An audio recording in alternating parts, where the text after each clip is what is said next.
अस्सलाम वालेकुम। नए पोल्ट्री का काम स्टार्ट करने वालों की कुछ कन्फ्यूज़न का शिकार होते हैं कि कंट्रोल शेड कैसा होना चाहिए, कंट्रोल शेड की कंडीशन कैसी होनी चाहिए और कंट्रोल शेड का आजकल के दौर में जो किराया है, रेंट है, वो कितना है या साल का कितना है। या एक फ्लाक के ऊपर, फ्लाक हम उसे बोलते हैं जो हम 1 दिन से लेकर 40 दिन तक माल डालकर उसको सेल करते हैं। हम उसको 40 दिन के दौरानियों को हम एक फ्लाक बोलते हैं पोल्ट्री इंडस्ट्री में।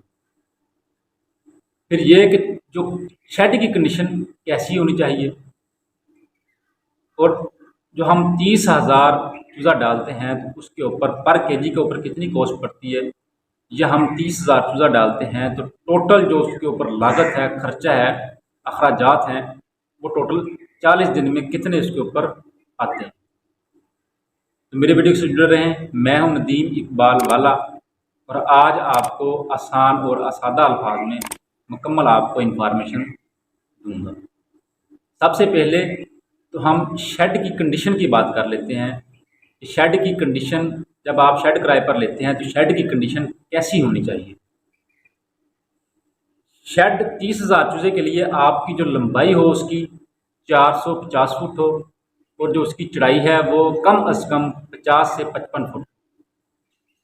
छत उसकी कंक्रीट की हो, छत छत जो शेड की लोकेशन है वो अच्छी हो, उसके जो पैड एरिया है, मतलब के जो पैड होते हैं या उसके फीड लाइनों के बर्तन हैं, वाटर लाइनें हैं या उसके फैन हैं, वो अच्छे हों, अच्छी कंडीशन में हों। जनरेटर एरिया उसका अच्छा हो, मतलब कि जो जनरेटर वगैरह रखे होते हैं उसका जो पानी का पीएच लेवल या टीडीएस हम चेक करते हैं उसका वो नॉर्मल हो, मतलब कि जो उसकी तजावीत होती है वो अच्छी हो। ये चीज़ें आपने जब भी कंट्रोल शेड देखना है तो ये चीज़ें आपने लाजम नोट करनी है उस शेड पर जाकर।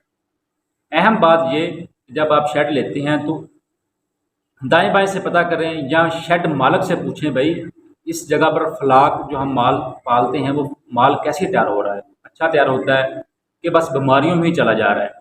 अगर बीमारियों में जाता है मसलसल तो कोशिश करें कि आप वो शेड ना लें। अगर शेड लेते हैं तो बायोसिक्योरिटी का अच्छी तरीके से उसका ख्याल रखें। ये तो था हमारा पहला पॉइंट।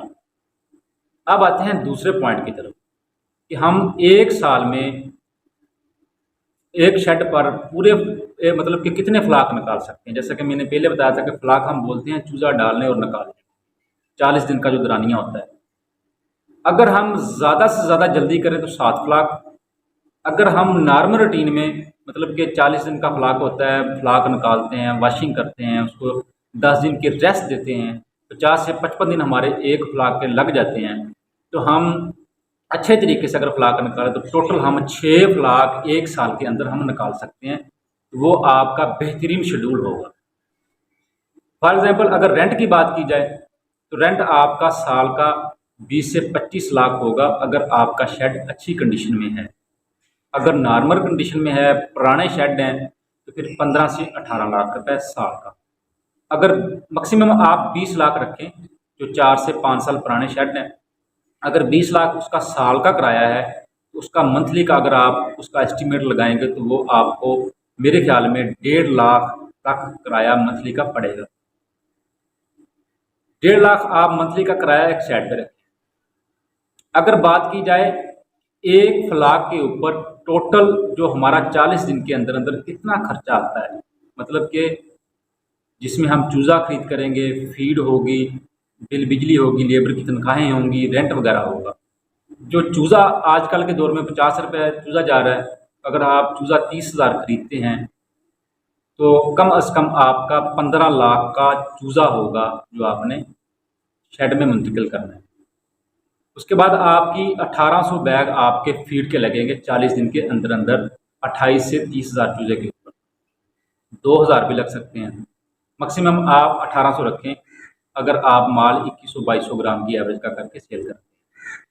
उसमें 5,000 की आजकल की फीड की बोरी का रेट है, तो ये आपको 90 लाख की फीड पड़ेगी। और 6 लाख की आप मेडिसिन रखें और 5 से 6 लाख आप बिजली और डीजल का खर्चा रखें। 2 से 2.5 लाख रुपए आप लेबर्स की तनख्वाहें वगैरह रखें। बाकी छोटा मोटे अखराजात जो हैं वो बंदा फेस कर लेता है। मेन जो कॉस्ट है वो फीड है, क्योंकि 90 लाख की फीड है, 5,000 की बोरी है, वो आप अखराजात ज़्यादा हो सकते हैं। अगर हम इसको पर केजी पर मतलब कि एक मुर्गी 2 किलो की अगर आप करते हैं तो 1 किलो पर अगर हम इन पैसों को तकसीम करें तो ये आपकी टोटल जो 1 किलो पर कॉस्ट पड़ेगी ये पड़ेगी हमें 220 रुपये। अगर इन 220 को हम 30,000 पर हम अगर इसको हम ज़रब तकसीम करेंगे मतलब कि टोटल हमारा कितना खर्चा आता है, इसमें मैंने पहले बताया कि चूज़ा, फीड, बिल, बिजली, लेबर्स की तनख्वाहें वगैरह, रेंट वगैरह, ये आपका टोटल जो अखराजात हैं वो 40 दिन के अंदर उनके 1,20,00,000 रुपये आपका 40 दिन के दौरानिए में आपका टोटल खर्चा आएगा, जिसमें हर चीज़ आ जाएगी, फीड, मेडिसिन, चूज़ा, लेबर्स की तनख्वाहें, बिल, बिजली, रेंट वगैरह।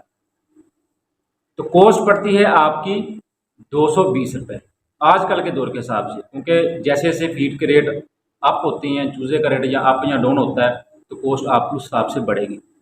लेकिन आपको मुनाफा उस सूरत में होगा, आपका माल तैयार हो रहा है पर केजी 220 रुपये में, मतलब कि जो कॉस्ट किलो के ऊपर पड़ रही है। अगर रेट आपको लगता है 230, 40, 50, जितना भी आपका रेट अच्छा होगा उतना ही ज़्यादा आपको मुनाफा होगा। तो देखें, कारोबार कोई भी हो, नफ़ा नुकसान तो अल्लाह ताला के हाथ में है। बंदा अपना बेहतर रिज़्क के लिए अपनी मेहनत कर सकता है। ये बंदा एक नौकरी करता है, क्योंकि नौकरी तो फिर नौकरी होती है, नौकरी तो सिर्फ एक घर का सिर्फ पेट पालती है, लेकिन जो कारोबार होता है वो नस्लों तक जाता है। कोशिश करें, अगर आपके पास इन्वेस्टमेंट कम है, आप 3 से 4 अपने दोस्त बनाएं जो कारोबारी दोस्त हों। अगर आप कारोबारी दोस्तों के साथ बैठेंगे, मिलेंगे, तो आपका ज़हन भी कारोबारी ही बनेगा। अगर आप लोफरों के पास बैठेंगे या आप सिर्फ नौकरी की तलाश में ही रहेंगे तो भाई आप सिर्फ नौकरी ही कर सकते हैं। बहुत से कारोबार ऐसे हैं, आप अमेज़न जो ऑनलाइन काम करते हैं आप उनको उठा के देख लें, वो एक कबाड़ी से सिस्टम स्टार्ट हुआ है। जब आप एक छोटे से पैमाने से काम को स्टार्ट करेंगे तो इंशाल्लाह आप एक ना एक दिन जब मेहनत करते जाएंगे सच्चे दिल से, तो आप एक बेहतरीन कारोबार की शक्ल अख्तियार कर सकते हैं। उम्मीद है आज का जो मेरी वीडियोज़ का टॉपिक था आपको ज़रूर पसंद आया होगा, तो मेरे चैनल को ज़रूर सब्सक्राइब करें, क्योंकि मैं पोल्ट्री के रिलेटेड ऐसी वीडियोज़ अपलोड करता रहता हूँ। अस्सलाम वालेकुम।